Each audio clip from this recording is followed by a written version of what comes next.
Welcome to our community. Susie Thomas with you this morning. Always a joy to welcome Rebecca Studer from Pregnancy Choices here. Good morning. Good morning. You're the gal in charge of, so much, client services, and somehow you get to do the volunteer training as well. Mm-hmm. So there's really two positions that you juggle. Would you say that? Mm-hmm. Or how do they go together? How do client services and volunteers go together? Well, our volunteers are at the heart of our ministry. So majority of the ministry is run by volunteers, and our volunteers, a portion of our volunteers are called our client advocates, and those are our volunteers that are meeting with clients. So we'd be lost without our client advocates and really all our volunteers. What does client advocate mean? Client advocate means that you are meeting one-on-one with clients, whether they are coming in for a pregnancy test or they're coming in for help with baby materials that they need. Client advocate is meeting one-on-one just for peer support, to provide for those, just to listen to the clients, find out what their needs are, love on them, listen to them, and explain to them how we can meet their needs. Now, some people are thinking, I want to do that. Others think that sounds terrifying. So tell me why we shouldn't be terrified to sign up to do something like that. The majority of clients that come in, like I said, they just need someone that is non-judgmental to listen to them and just to love on them, because everybody else is judging them. May not be supportive. So if you find that you're a great listener and that you just have a lot of love to give to these, to the women and men, you'd be great in the room. That's all that they're looking for. I love that you just said a great listener. You didn't say a great talker, because I think one of the things that makes us skittish to try something like this is you're not sure that you would say the right thing. Tell me how you prepare people on what to talk about when you're with somebody. Well, we have specific intake forms that we have our client advocates fill out, but one of the most important things before they walk into the client room that we stress is to just stop and grab someone and pray before you walk into that client room. Everybody's got things. Grab a staff member or another volunteer? Yeah, anybody. Not another client. Right. Absolutely. Yes. A volunteer or staff member, anybody is willing to drop what they're doing to just stop and pray with our volunteers, but just making sure that you are kind of emptying yourself before you walk into the room and allowing the Holy Spirit to guide the conversation. And whatever direction that goes, you can't beat yourself up too much about it when you're in the room. Who makes a good volunteer? Volunteers. Someone who just, first of all, has a love for Christ. And volunteers, we're looking for, time commitment is, we don't really require a lot of time. So some people may be under the impression that, gosh, I don't have very much time to volunteer, especially to be a client advocate. We only require 2 3-hour shifts a month, which, usually when I bring that up to people, they think, that's it? Only 6 hours a month. That's it. So someone who's just willing to love on people, again, listen, who has a heart for clients and just helping them with whatever they're going through, either, helping people with material needs or with their pregnancy. Just people that love the Lord. Yes. People that have a love. We all have a story. We've all got a past, but sometimes the stories in the past the clients bring in with them would, under normal circumstances, make you make a face, like a surprised face, a surprised look, like, wow. Do you prepare people with some of the stories they might hear? Should you practice in front of a mirror, making a non-judgmental face? Because we don't want to appear judgmental or shocked or anything when we're talking with clients. We want to just be able to look at them with the eyes that Jesus would want us to look at them, the way he looks at them, the person that he sees inside. How do we do that? How do we get control of our nonverbals? Well, a lot of that we address in the volunteer training. That's great. So the majority, I would say, of volunteer training has to do with preparing yourself to meet with clients. Again, we go over overview of just all our services, but the majority of the training is focused on that one-on-one peer support that we offer for clients. Watching your body language, watching your facial expressions. I'm sure, plenty of times there have been shocked faces in the There have client been some room. pretty shocking stories that come through the door. Right. To just Absolutely. say it as it is, some people have been through some rough times. Yeah. So the process, after training, there's a process that's involved with, before we don't just, shove you into the client room and say, sink or swim, we'll see you later.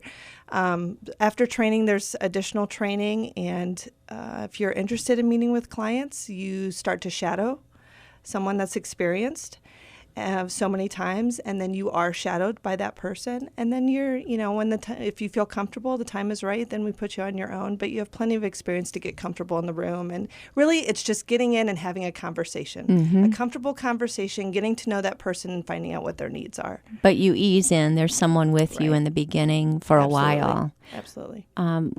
People must love it, Rebecca, because you've got volunteers who volunteer for just years and years and decades and decades. What do they say about that experience? Why? What is it about it that keeps them involved and keeps them coming back? I think it's the relationships that they develop with these clients, especially, I can think of a couple specific volunteers that have been serving us with us for years, and they develop such a rapport. That client wants to, no matter the age gap, they come back and they want to speak with that specific volunteer, and they just develop that relationship closer, and they are just, they end up being just best buds. And that volunteer too follows up with that client, and they just, I think, develop such close relationships. Yeah, they miss talking to them. So something could continue just organically. It doesn't, Absolutely. because there is the what they do as far as fulfilling the obligation, as far as being the advocate. Right. But then once that person's had a baby and parented, maybe their children are growing a little bit older, and you still need a mentor, don't you? And that person could continue to fill in that spot. Right. And we do. We encourage our client advocates to really do follow up with those clients. They've got time in their shift. We want to continue that relationship, and we don't want it to just end when they leave our office. Yes, you recently had a volunteer appreciation dinner, which, my goodness, what a wonderful turnout. awesome. I think everybody felt appreciated by the time they had left. Talk about that a little bit, and that how was important great. it is to show people how much you appreciate their time. Yeah. So we had a volunteer open house. It was pretty informal, laid back. People came and went as they wished, and some volunteers brought friends that they had some curiosity about our services, so that they were able to come, and we were able to give them a tour of the office, explain our services more. Some who are interested in going through our training coming up, but then other volunteers brought their husbands, brought their whole families. It was great because they just got to see what mom's involved with. And it was just a time, it was just a very relaxing time of, we gave some gifts away to our volunteers, and it was just a time to love on them and just appreciate them. And we really enjoyed meeting their families too. Circling back, you mentioned something about services that you offer for women and men, which tells me that men would make good volunteers as well, although we think mostly women are volunteering at a pregnancy center. What kind of volunteer jobs do you have for the men to do? So we do, one great need that we have is male client advocates. So there are men that come to our office, and they're sitting in the car because they feel uncomfortable coming in, or they're just waiting in the waiting room on their phones, waiting for, their other half to be done with their appointment.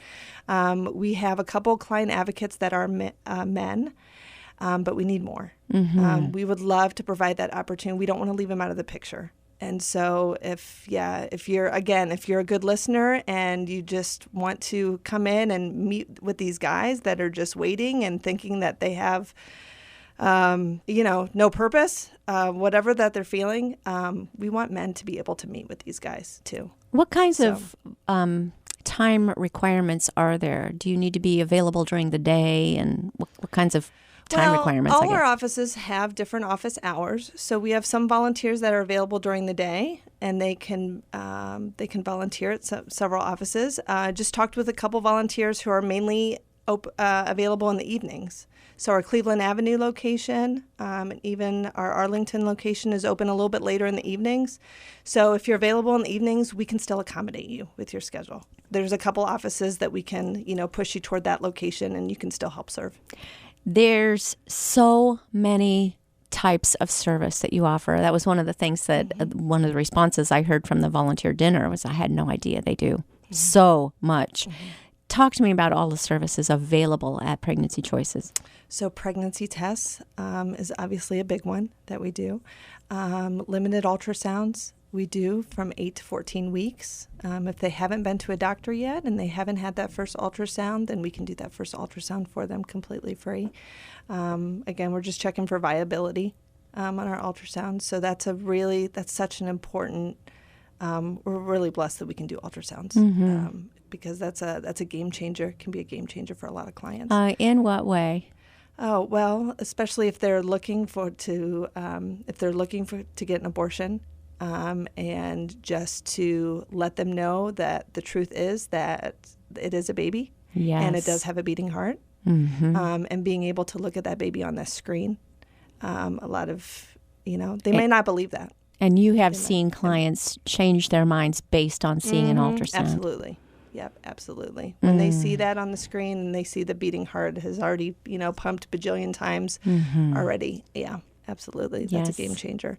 So ultrasounds, we offer really material goods, pretty much all the material needs that you need for a baby. From the time the baby is born up until about 2 years, there's a lot of material. Majority of it we can offer for free.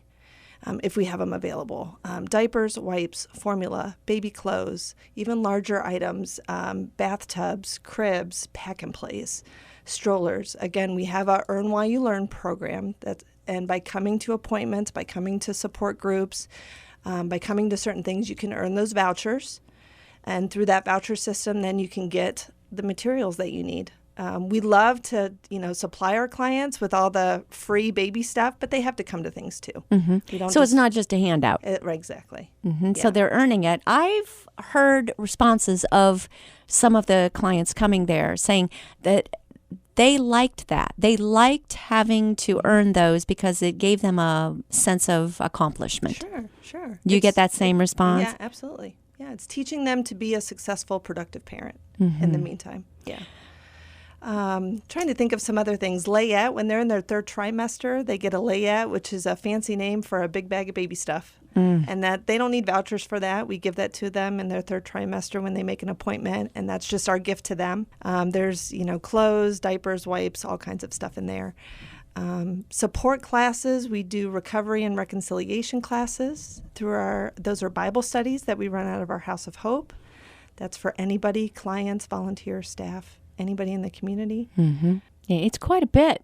There's a lot. It covers all the gamut, doesn't it? And the name, I think, Pregnancy Choices, a lot of people have a misconception about what that means. Tell me, why are you called Pregnancy Choices? Well, are you a pro-choice agency? Are you a pro-life agency? We are a pro-life ministry. And one of our main jobs is to educate on what their choices are, whether that be parenting, whether that be adoption, whether that be abortion. We don't provide or refer, but we do educate. Our client advocates do educate on abortion, because if there is a client coming in that is very abortion-minded, we're equipped to still educate them on, well, if this is the decision that you're leaning toward, this is what you need to know. This is what you need to know about your body, the long-term effects of it, emotionally, spiritually. We still educate them on that. Well, that's probably information that they're not getting at anywhere that is trying to condone abortion. Right. So it's good to have that information. Have you had people change their mind once they come in and hear what the facts are about what that is? Absolutely. Yeah, absolutely. And we've had clients, too, that have had an abortion, maybe with their first pregnancy. They realize what a mistake it was, and they're feeling that, regret, and they come back with their second pregnancy and decide to carry because of that. And also then you have those Bible studies where people who have gone through that and are grieving and regretting that first decision are able to go through and get inner healing from that as well. Very, very interesting. I mean, you're covering the entire gamut. One of the things that is talked about a lot in our area is infant mortality, but I just took a look at the clock, and we do need to take a little short break. So we'll find out a little bit more when we come back, but we're speaking with Rebecca Studer from Pregnancy Choices, talking about volunteer training. Maybe God is talking to your heart right now about doing some volunteering there. We'll be back after these words. You're listening to Our Community.